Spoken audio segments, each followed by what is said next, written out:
Pôr para gravar. Então, muito bom dia, gente. Vamos dar continuidade aos nossos estudos, seguindo com o capítulo 7 da Bhagavad Gita. Estamos ainda no início desse capítulo, né?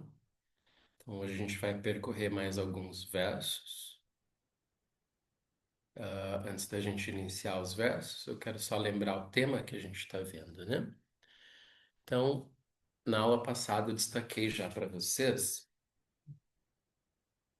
essa questão da imanência e da transcendência, que são pontos de vista teológicos, né? Expliquei até que a gente pode dividir algumas tradições espirituais religiosas entre tradições que dão ênfase no aspecto transcendente e outras que dão essa ênfase no aspecto imanente, né? O que a gente está chamando aqui de transcendente e imanente?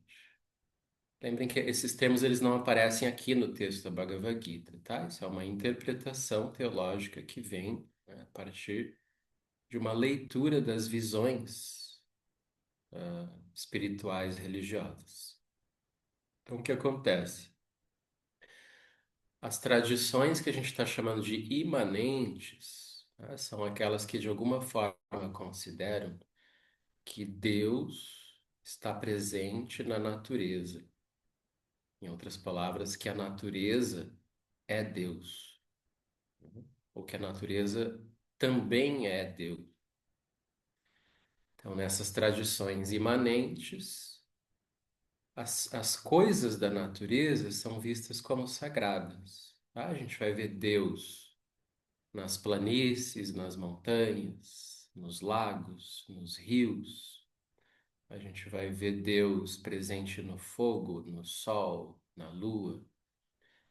A gente vai ver Deus no céu, no ar que a gente respira, né? Então, essa é a ideia de imanência, né? Deus está presente na natureza, nos elementos da natureza. E são consideradas tradições com ênfase na transcendência, aquelas que consideram Deus como algo distinto, separado, diferente da natureza, né? Então, a ideia de um Deus que é puro ser espiritual, né? Que não tem nada a ver com essa energia material, esse mundo físico. Então, o que acontece? A tradição védica, ela é uma tradição que concilia esses dois pontos de vista, né? Ela não vai entrar muito nessa disputa de pender mais para um lado ou para o outro. Ela tem uma conciliação desses dois pontos de vista. Em outras palavras, na tradição védica, Deus é tanto transcendente, enquanto espírito puro, quanto também é imanente, porque a natureza é parte do corpo de Deus, é Deus, né? E isso vai ficar explícito nesses próximos versos que a gente vai estudar, né? Krishna se autodescreve como sendo a natureza material e como sendo também a natureza espiritual. As duas coisas ao mesmo tempo, né? Então, isso é só para frisar bem isso, né? O que são aspectos culturais que derivam desses pontos de vista teológicos, né? Por exemplo, as tradições que têm esse foco na imanência de Deus vão cultuar, né, Deus na natureza, nos próprios elementos da natureza. Ou muitas vezes vão se utilizar de coisas físicas, materiais, para a representação de Deus, como, por exemplo, imagens, símbolos, os assim chamados ídolos, né? Que muitas vezes eram combatidos dentro daquele conflito que existiu entre, né, as religiões transcendentes e as religiões imanentes, que foram assim chamadas de pagãs. Né? Por quê? Porque cultivavam, né, cultuavam coisas inanimadas, né, na natureza, como uma representação de Deus. Né? Então a gente sabe, por exemplo, na história do judaísmo, do cristianismo e do islamismo, esse culto à natureza ele foi sendo combatido, né? Porque essas foram tradições estritamente transcendentes. Embora isso seja bem questionável, porque na prática o cristianismo retornou ao paganismo, né? Se a gente for olhar a tradição católica, por exemplo, né, ela retoma todos esses elementos pagãos, ela absorve isso de volta. Por quê? Porque Deus é representado, né, na forma de imagens, na forma de estátuas, existe essa relação com os santos.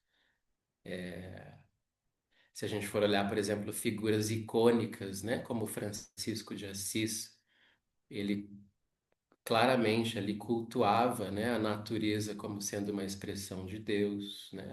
Ele chamava o sol, a lua, o fogo, a água, o ar, a terra de irmãos, né? Ele convocava os animais a participarem da missa, né? Então existe todo esse retorno também, né, ao imanente, mesmo numa tradição que se colocou, né, do ponto de vista teológico, numa posição estritamente transcendente, né? Se a gente for olhar já para o protestantismo, eles tentam retomar essas bases mais literais, né, do judaísmo, e aí eles tentam tirar toda essa coisa das imagens, dos ícones, das estátuas, dos vitrais pintados nas igrejas, né? Isso tudo é removido. E aí retorna para essa ideia de que Deus é puramente transcendente, não tem nada que representá-lo aqui na matéria, né? Por sua vez, a gente pode, hoje, por exemplo, a gente dialoga muito mais, né? Felizmente, com as nossas tradições indo-ameríndias, né? É esse o termo, né? Que são os nossos povos nativos, né? Os povos originários. E a gente vai ver que esses seres, essas pessoas, né? Que viviam nessa relação muito íntima com a natureza, né? Eles são expressões vivas de tradições fortemente imanentes, né? Que realmente aí tem essa coisa muito forte dessa relação sacralizada com a natureza, né? Como eu disse, com as montanhas, os rios, o fogo, o ar e tudo mais, né? Feito esse contexto aqui, né? Tendo feito essa contextualização para vocês, vamos olhar agora para os versos da Bhagavad Gita, tá? Essa é uma das passagens onde na Bhagavad Gita vai se explicitando essa visão védica de que Deus é tanto imanente quanto transcendente, ok? Então, deixa eu compartilhar.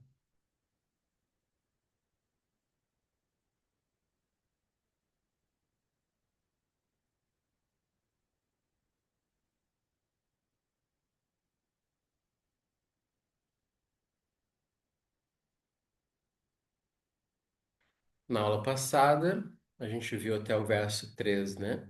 Onde Krishna lhe faz essa provocação, dizendo que entre milhares de pessoas nesse mundo, né? Talvez uma se esforce pela realização espiritual. Dentre essas, talvez uma apenas o conheça, né? E dentre as poucas que o conhecem, talvez uma, quem sabe, o conhece na profundidade, na intimidade. E aí então, Krishna começa a se autodescrever. Então vamos lá, verso número 4. Olha só o que ele diz: Terra. água, fogo, ar, espaço.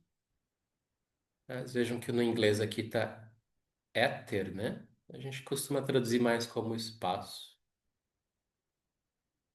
Vamos olhar aqui no sânscrito, ó. Bhumi é a palavra para terra. A nossa colega aqui que está nos assistindo, né? Fernanda, tem o nome de iniciação, que é Vraja Bhumi. Então, Bhumi quer dizer a terra. Apa, a água, né? Aqui, Anala é um outro nome para o elemento fogo. Vayu, o ar. Né? Vayu literalmente deu depois vata, vento. Né? E Kham, que é esse que vai aparecer traduzido como éter ou espaço. Então aqui Krishna se apresenta como sendo esses cinco elementos materiais, né? A gente já falou deles. Então, em toda a tradição védica, e não só na tradição védica, mas em toda a antiguidade indo-europeia, existia essa visão da natureza dividida entre esses cinco elementos, tá? Mesmo os gregos, né, vão falar muito sobre esses elementos: a água, o fogo, o ar, a terra, né?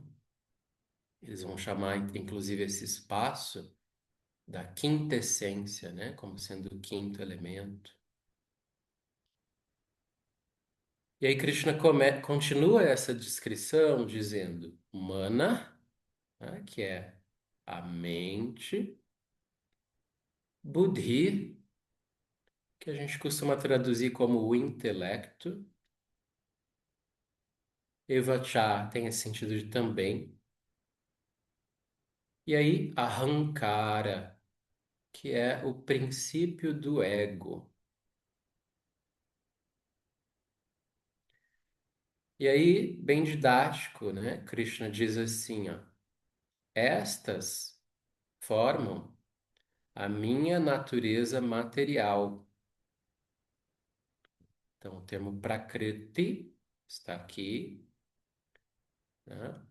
Me, bina, prakritir, minha natureza material, ou seja, eu sou essa natureza material. A parte material em mim é isso. Ashtadha, que são em oito, tá? Aqui Krishna didaticamente já divide para nós em oito. Lembra que o Ashta é o número oito, né? Ashta deu também o termo Ashtanga lá no Yoga Sutra. Então, o que acontece? Aí vocês já podem levantar uma questão, né? Uma parte de vocês estão mais familiarizadas com a filosofia Sankhya, que descreve a energia material dividindo ela em 24 tattvas, né? Mas o que acontece? Aqui na Bhagavad Gita, Krishna não vai fazer essa exposição detalhada, tá? Não é o objetivo desse texto fazer essa apresentação tão metódica, né, da energia material como aparece lá no Sankhya. Então, o que acontece? Krishna aqui, ele resume esses 24 tattvas do Sankhya em apenas oito. E aí por isso ele diz, essa minha energia material dividida em oito, que são a terra, a água, o fogo, o ar, o espaço, a mente, o intelecto e o princípio do ego. Ok? Então isso compõe toda a energia material. Dito que toda essa prakriti, ela é formada desses elementos. E isso vale para todos os seres vivos, tá? Não apenas para os seres humanos. Os animais e as plantas também são compostos desses mesmos oito elementos.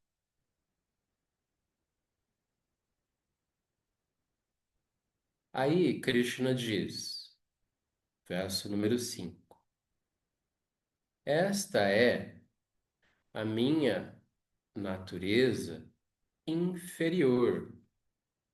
Né? Ele usa o termo em sânscrito é apara. Então, para é aquilo que está acima, apara é aquilo que está abaixo. Né? Ela não é inferior no sentido de algo assim, de pouco valor, né? Como se fosse algo desprezível. Não é esse sentido. Né?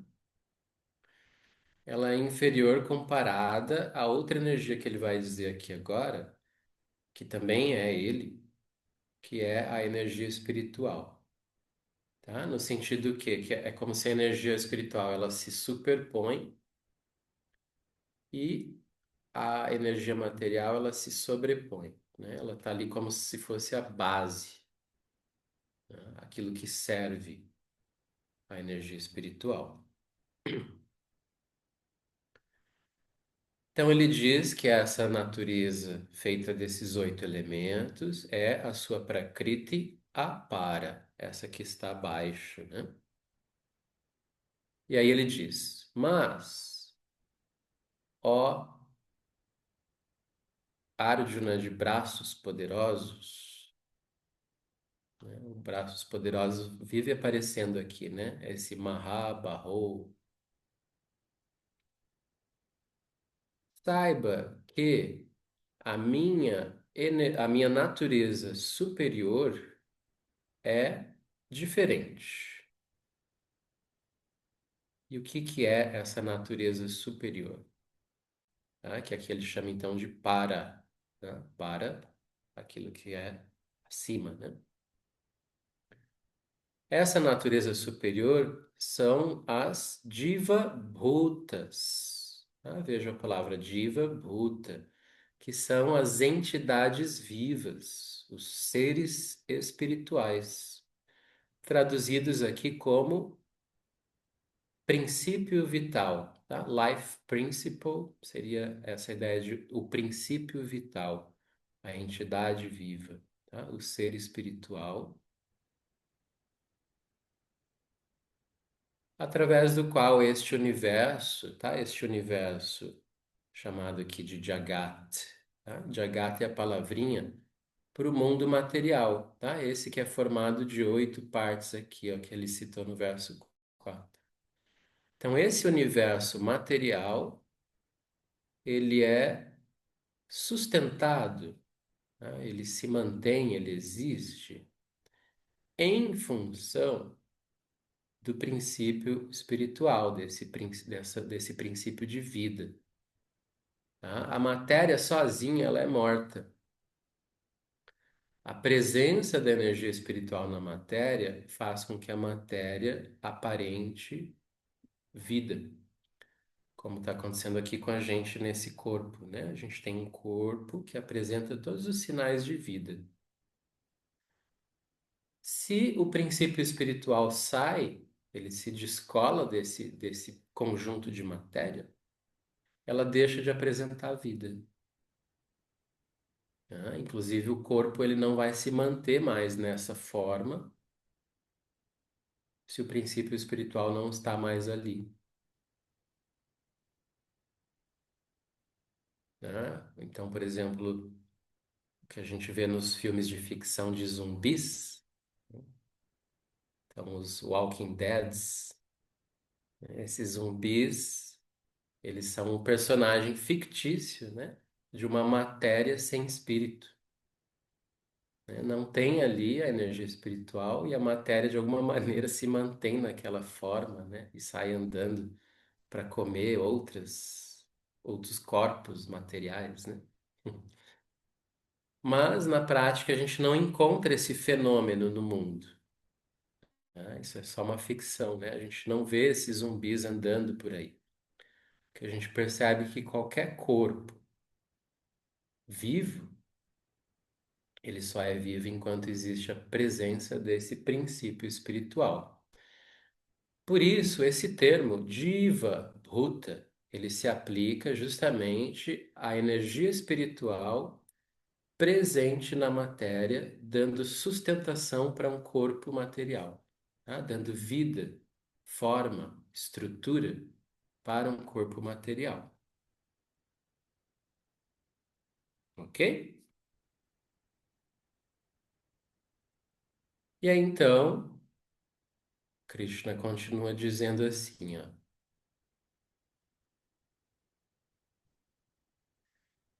saiba que todos estes seres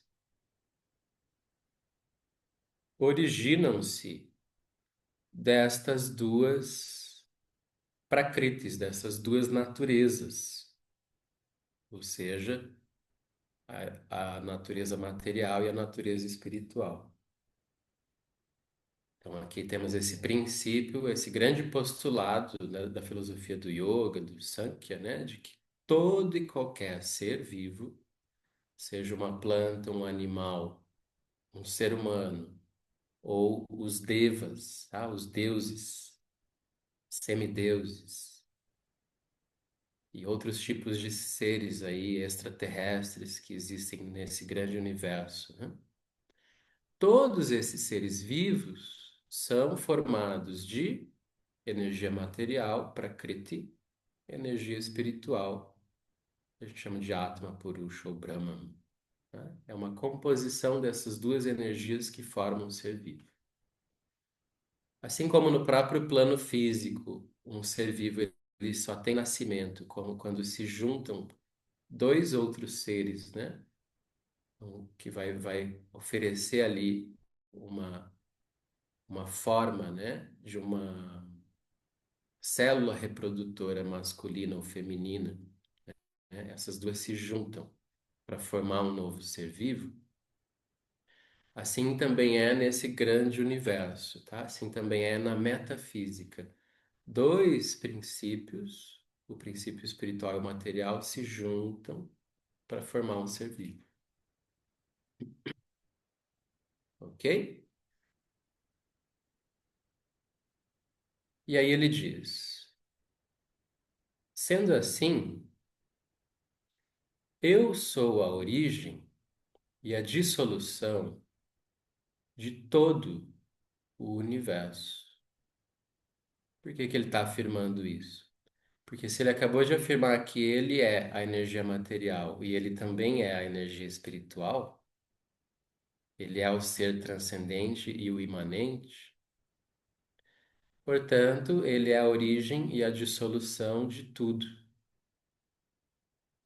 né? Por isso ele afirma aqui, ó, Aham Kritsnasya. Esse Krits, não confundam, tá? Não tem a ver com Krishna, tá? Esse Krit tem a ver com aquele que faz, aquele que age, da raiz Kri, fazer, criar, né? Que dá a palavra karma, cria.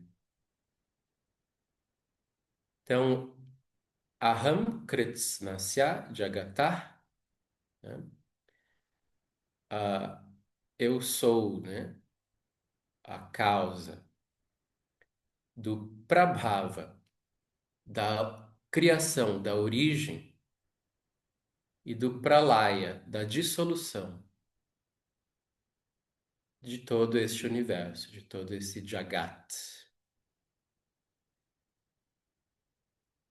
Tá? Então, essa é a afirmação de Krishna. Todos os seres são feitos dessas minhas duas energias, né? A espiritual e a material.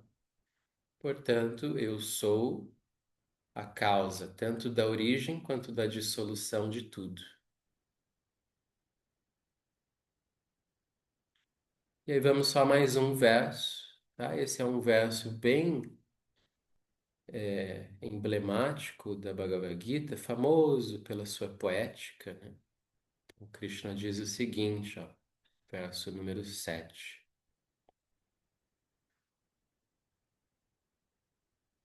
Portanto, ó Arjuna, não há nada superior a mim, tá? Ou, em outras palavras, não há nada para além de mim, porque eu já sou tudo.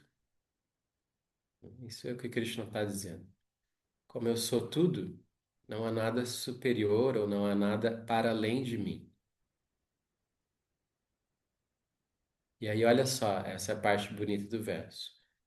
Tudo isto, né, ou seja, os seres espirituais, a energia material, tudo que existe está em mim, assim como pedras preciosas estão penduradas em um fio. Ah, ele faz alusão aqui à ideia de um colar de pedras preciosas. Então, assim como um colar, né? Ele é feito de um fio. Esse fiozinho ele fica ali escondido, né? Mas é ele que está segurando todas as pedras juntas, formando esse colar. Ele diz que da mesma forma, tudo que existe repousa nele, como sendo pedras preciosas, né? Que se firmam, né? Se fixam nele, ele como sendo esse fio que está escondido, sustentando tudo isso junto, integrado, né? Por que que é bonita essa passagem? Porque, na minha opinião, né? Krishna, ele aponta para a ideia de que tudo o que existe é precioso. Tudo o que existe tem um valor intrínseco, né? Ele está dizendo que todas as coisas na natureza espiritual, desculpa, todas as coisas na natureza material, mesmo os pequenos objetos inanimados, assim como todos os seres vivos, todos os seres espirituais, são cada um deles como uma pedra preciosa. Cada coisa tem o seu valor intrínseco. E toda essa natureza compõe um belo colar de pedras preciosas que assume a forma desse colar porque tem um fio unindo tudo. E esse fio que une tudo é essa presença divina, né? Essa presença de Krishna.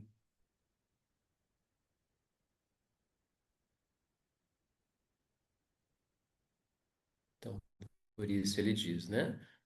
Não há nada, portanto, superior ou além de mim, ó Arjuna.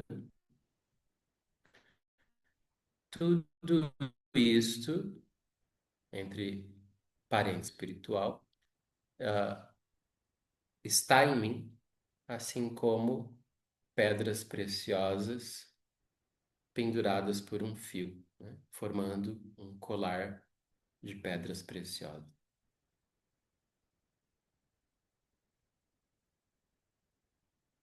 Ok? Gostaram? Aí vocês vão, que bonito, Krishna está dizendo que eu sou uma pedra preciosa, pendurada nesse universo. Né? A gente costuma dizer assim para as crianças, né? A gente chama as crianças hoje em dia de príncipes e princesas. Então, são todos pedras preciosas. Ok, gente? Querem comentar? Fernanda Bhumi. Porque eu falei a Bhumi, né? Tá aqui o nome dela na descrição aqui do Zoom. Bhumi quer dizer terra. Bom dia, pessoal. Bom dia, Marcos. Eu tenho umas questões aqui que eu não vi semana passada, né? Mas quando o Krishna. Deixa eu só até falar rapidinho. Semana Uhum, passada eu comentei, depois vejo o vídeo. Eu retomei aquele assunto da tua questão da aula retrasada, sobre a uhum, questão de ver Deus numa figura masculina, a uhum. questão do patriarcado. Falei um pouquinho Ah, desse legal. tema, Legal. depois veja lá o Uhum. vídeo. Tá, legal, obrigada. Quando Krishna fala que são raríssimos aqueles que realmente podem conhecê-lo, claro, eu imagino, não tem nada a ver com elitismo espiritual, né? É mais assim uma dificuldade ontológica de conhecer algo que é absoluto, né? Isso, sim.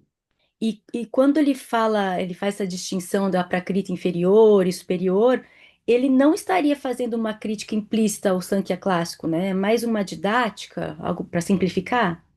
Não, pelo contrário, é que ele confirma o Sankhya. Porque o Sankhya, eu não lembro, são 24, 22, eu não lembro. Isso. O Uhum. Sankhya, bom, para satisfazer a curiosidade, né? São 25, Ah, 25. só que a gente divide primeiro assim, ó. Os dois grandes princípios é Purusha, a energia espiritual, e Prakriti, a energia material. Purusha é uma coisa simplória, é um só, não tem nada, nenhuma subdivisão. A Prakriti, ela é subdividida em 24, né? Esses 24 são a própria Mula Prakriti, que é a primeira Prakriti ali, né? Que ainda não toma essa forma, ela ainda não está dividida. Depois vem Mahat, também chamado de Buddhi, né? Vamos contando aqui. Depois vem o Ahankara, esse princípio do ego. Depois vem Manas, o princípio da mente. Aí vão ter cinco sentidos de percepção, cinco sentidos de ação, cinco elementos sutis, chamados tanmatras, e os cinco elementos físicos, chamados Mahabhutas, esse que a gente está chamando aqui de Uhum. terra, água, fogo, ar e espaço. Então, só fazendo essa soma dá 24 tattvas, né? Mas o que acontece? O Sankhya é uma filosofia que se propõe a destrinchar mesmo apresentar isso de uma forma muito detalhada, muito analítica, que é típico lá dos textos na forma de sutras, os karikas, né? A Bhagavad Gita, ela não tem esse propósito de ser um texto técnico que fica descrevendo metodicamente, né, essa filosofia. Krishna vai falando isso de uma forma mais solta, mais poética, né? Então ele resume essa filosofia Sankhya, confirmando aqui a ideia de Purusha e Prakriti, né? O princípio espiritual e o princípio material. Só que a Prakriti ele resume em 8 elementos, Uhum. ok? Uhum. Só para ficar assim mais, como é que fala? Ser mais pragmático, talvez, né? É Porque uma não é coisa. objetivo, ali não é objetivo fazer, ficar explicando Isso, minuciosamente ali, né? isso. Porque é uma conversa mais fluida entre eles, né? Que está Uhum. acontecendo ali. Não vai parar para explicar tudo em detalhes para o Arjuna, até porque o pessoal estava esperando para guerrear, né? Então, assim, não dá tempo de explicar toda a filosofia Sankhya ali, né? Uhum. O Krishna tem que ir sendo bem, assim, direto, né? Em lembrar dos tópicos, mas sem ficar se estendendo demais. Uhum. E só para finalizar, dá para dizer que esse capítulo está sendo assim, que Krishna é mais assim, algo como aquele panenteísmo, que é tipo, o universo existe dentro de Deus, mas Deus é maior do que o universo. É tipo isso, que não é um monismo qualificado, né? Pode ser, tá? Uhum, Pode ser visto dessa forma, né? O uhum, universo dentro de Deus e Deus como algo maior do que o universo. Com certeza, tá? Essa é o que vai ficando bem claro. Ao longo de todos esses 6 capítulos do meio, vão ter várias passagens que confirmam essa ideia, né? Krishna vai dizer coisas do tipo, né? Tudo está em mim, mas eu não estou em tudo.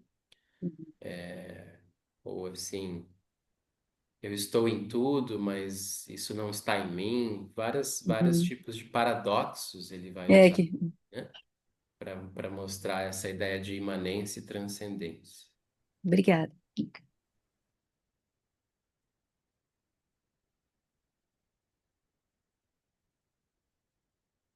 Bom dia.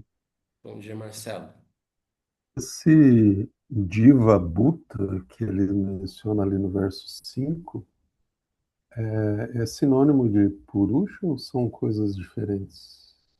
É um sinônimo de Purusha, tá? Porque diva quer dizer literalmente vida e bhuta, ser. Então, diva bhuta seria o ser vivo. Tá? Em geral, essa palavra ela é empregada para se referir ao Purusha na matéria, ou seja, o Purusha que está ocupando um corpo material. Aí ele é chamado de Diva Bhuta, né? Ou Divatma. Tecnicamente falando, tá? O Purusha lá no plano espiritual, sem corpo material nenhum, no seu estado liberado, né? Ele é só Purusha mesmo. Aí não é Diva Bhuta, né? É um termo para se referir à ideia do ser vivo, ser espiritual, ocupando um corpo físico.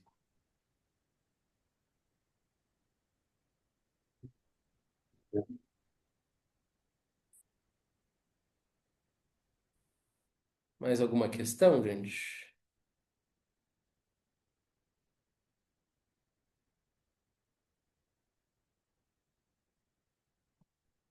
Não? Tudo bem? Então podemos finalizar por hoje. Então, uma boa semana para vocês. Ah, deixa eu dizer, quarta-feira que vem eu estarei saindo de viagem. Eu vou ficar uma semana fora, tá? Vou tirar uma semana de férias. Então a gente não vai fazer aula na quarta-feira que vem, tá? Ah, então minha sugestão para vocês, para quem quiser, quem tiver assim com aulas que foram perdidas, né, que não assistiu ainda, vai recuperando ali as gravações, tá? Lembrem que esse conteúdo todo não tá só ali no onde eu mando os links para vocês pelo WhatsApp, mas esse conteúdo ele está no YouTube, né? Se vocês abrirem o YouTube e digitarem Gandiva Yoga, vocês vão lá para a página do Gandiva dentro do YouTube, tem todas as aulas lá, tudo na sequência, bem certinho. Então, minha sugestão, tá? Já que a gente não vai ter aula na semana que vem, vocês podem tentar recobrar alguma aula aí que vocês não assistiram ainda. Tá bom? Então é isso, gente. Abraços e até Boa breve. semana. Tchau, tchau. Obrigada, Obrigada, tchau, tchau, tchau. pessoal. Tchau.